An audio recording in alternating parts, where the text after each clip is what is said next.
What's up, everyone? Welcome back to Hollywood Explained USA. Today, I've got the most insane prison escape story you'll ever hear. Before we start, smash that subscribe button and hit the bell. You won't regret it. Let's get into it. Imagine a man so smart that no prison can hold him. Maximum security, he escapes. Iron bars, he breaks them. Handcuffs, he picks them with his own tooth. This is the true story of Suzuki, Japan's most notorious prison escapee, who broke out of every single prison they put him in. And here's the crazy part. He did it all to find one person, his father. By the end of this video, you're going to be blown away. This is better than any prison break movie ever made. Let me tell you how one man outsmarted the entire Japanese prison system. Our story begins in the highest security prison in Japan. The guards are doing their routine check. Everything seems normal. But one prisoner is smiling. His name is Suzuki. And what he does next is absolutely insane. He reaches into his mouth and pulls out a tooth. His own tooth. A few minutes later, the guards come back for another check. But this time, Suzuki is gone. Completely vanished. The guards search everywhere. They're confused. How did he disappear? But Suzuki isn't some amateur. He's hiding in the shadows, avoiding the lights, moving silently from corner to corner. When the guards finally check his isolation cell again, they realize the truth. Suzuki has escaped. They immediately call for backup. Alarms start blaring throughout the entire prison. Sirens are going crazy. Suzuki is running across the prison roof, trying to get away. Then suddenly heavy rain starts pouring down. But here's where it gets interesting. Let me take you back 12 years to show you how this all started. 12 years earlier, several prisoners were brought to a new jail. One of them was Suzuki. He was there to serve a 10-year sentence. Nobody knew why he was locked up, but everyone noticed something strange. He never spoke. Not a single word. So everyone assumed he was mute. He also had a weird tattoo on his chest. Mount Fuji. But it was upside down. Even back then, Suzuki was already famous for escaping prisons. He had done it 3 times before. The guards brought him to a small cell with only one tiny window near the ceiling.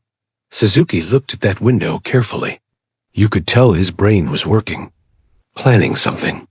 Outside the cell, the prison warden, Mr. Kohei Maraki, told the guard that Suzuki will never escape this time. But when he looked through the glass window, Suzuki had already disappeared. Gone. The warden immediately ordered the entire city to be locked down. They had to catch Suzuki no matter what. But here's the shocking part. The guards caught him in just 20 minutes. And you won't believe where they found him. He was running in a straight line down the train tracks. Why the train tracks?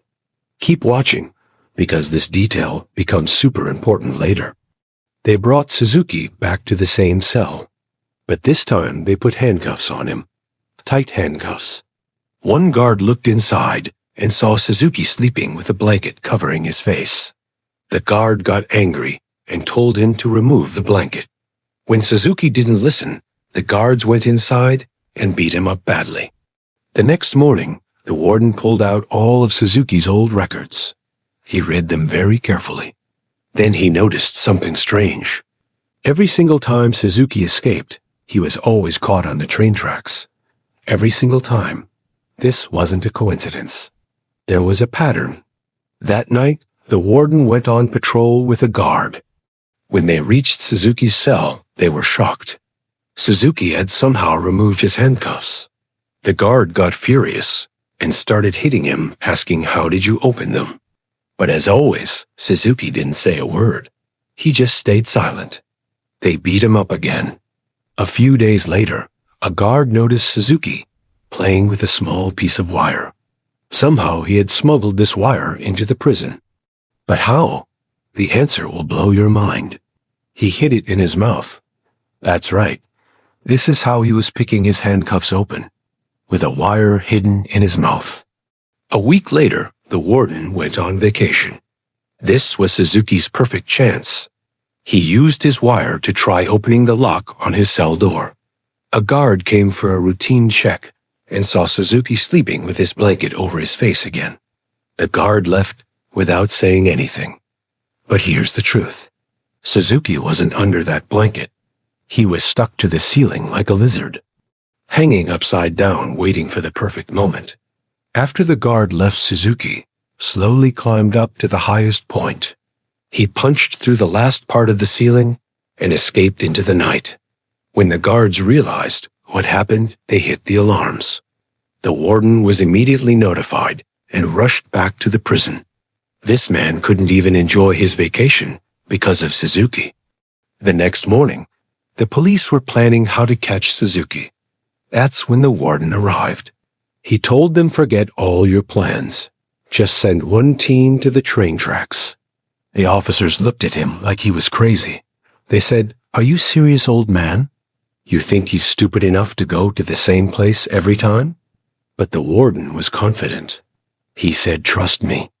I'm 100% sure we'll find him there." So they sent a team. And guess what? The warden was right. They caught Suzuki on the train tracks again. This guy is like a genius detective, smarter than a computer when it comes to catching criminals. Because the warden successfully caught Suzuki using his intelligence, he got promoted. He became a high-ranking officer who traveled to different prisons across the country, checking on prisoner conditions. Meanwhile, Suzuki escaped again.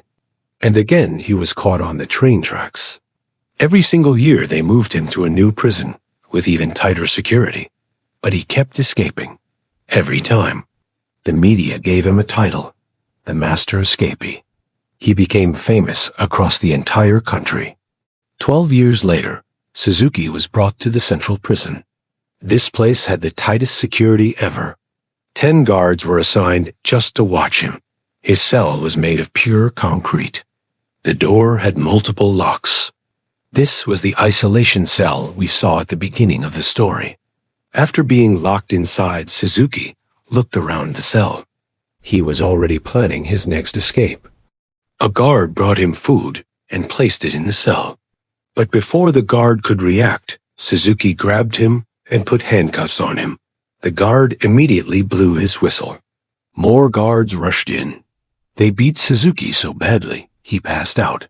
When Suzuki woke up, he watched the guards leave through the door. Blood was dripping from his face onto the iron bars. The next morning, a guard added more bolts to his handcuffs, so he couldn't remove them. Before leaving, they beat him up again. This became Suzuki's daily routine. He would purposely mess with the guards. They would beat him, and he would let his blood drip onto the iron bars. One day, the guards hit him so hard that his tooth broke and fell out. But Suzuki picked it up, and he smiled. A strange, creepy smile. It was like this was all part of his plan. After that, Suzuki started using his tooth to carve something on the wall. A few weeks later, Suzuki attacked another guard. This time, he got the worst punishment ever. They tied him with a long chain and hung him up like that for an entire year. 1 full year, Suzuki was hanging there serving his punishment. His condition became horrible. His body started rotting. Worms were crawling in his wounds. Finally, that evening, the guards took him down and removed his chains. After a whole year, he could finally breathe properly. That same day, the old warden, Mr. Kohei Meraki, came to inspect the prison. He went to the isolation cell and saw Suzuki's terrible condition, but he just ignored it and walked away. Then came the night where our story began. When lightning started striking outside, Suzuki put his plan into action. He took out his tooth and started opening the bolts on his handcuffs. You see, Suzuki wasn't carving anything on the wall. He was sharpening his tooth, making it sharp like a tool so he could use it to open locks. After freeing himself from the handcuffs, he went to the door and started pushing the iron bars. Because his blood had been dripping on them for so long, rust had formed.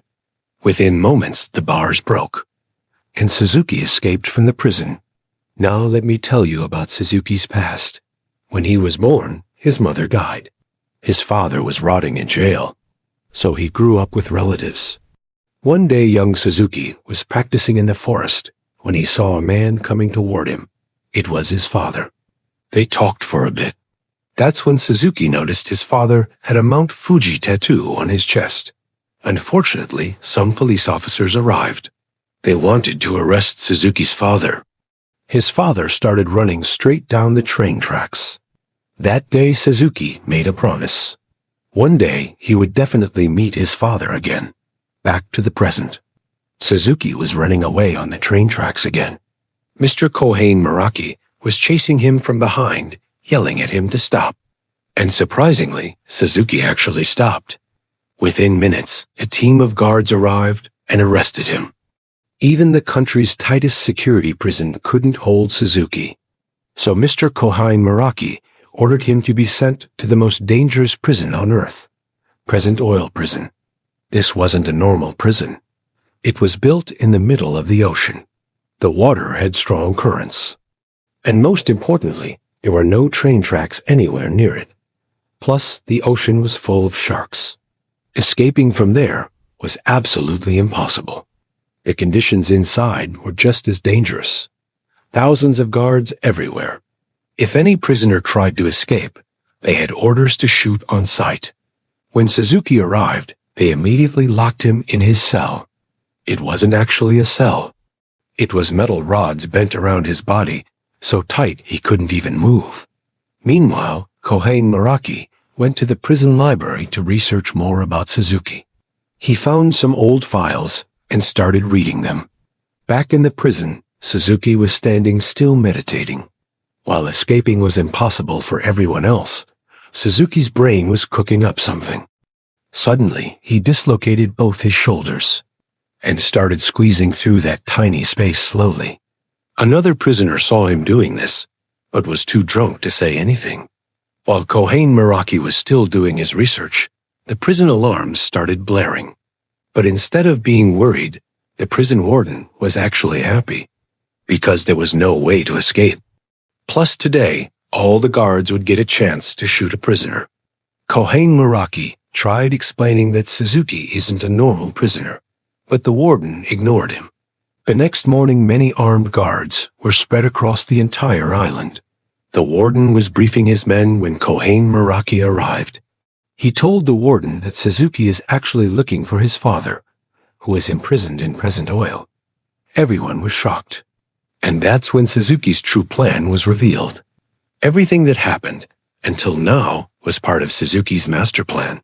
He kept escaping and getting caught on purpose, so that eventually he would end up in Present Oil Prison. His real goal was to free his father. Finally, Suzuki found his father. After so many years, they both cried seeing each other. Unfortunately, Mr. Kohei Muraki, the warden, and other guards were coming there. But before they arrived, Suzuki and the old man disappeared. Suzuki took his father to the edge of the island. He had already prepared a paraglider there. Both of them got on it and flew away. On the other side, when Kohei Muraki tried talking to an old prisoner who was jailed with Suzuki's father, he noticed something. The man had a Mount Fuji tattoo on his chest, which meant after all those years of hard work, Suzuki escaped with the wrong man. Talk about bad luck. And that's the incredible story of the man who escaped every prison in Japan just to find his father. Even though he took the wrong guy, you have to admit his dedication was insane. Would you go through all this trouble for your father? Let me know in the comments. If this story blew your mind, smash that like button and subscribe to Hollywood Explained USA. We post crazy true stories like this 3 times a week. Thanks for watching, and I'll see you in the next one. Peace.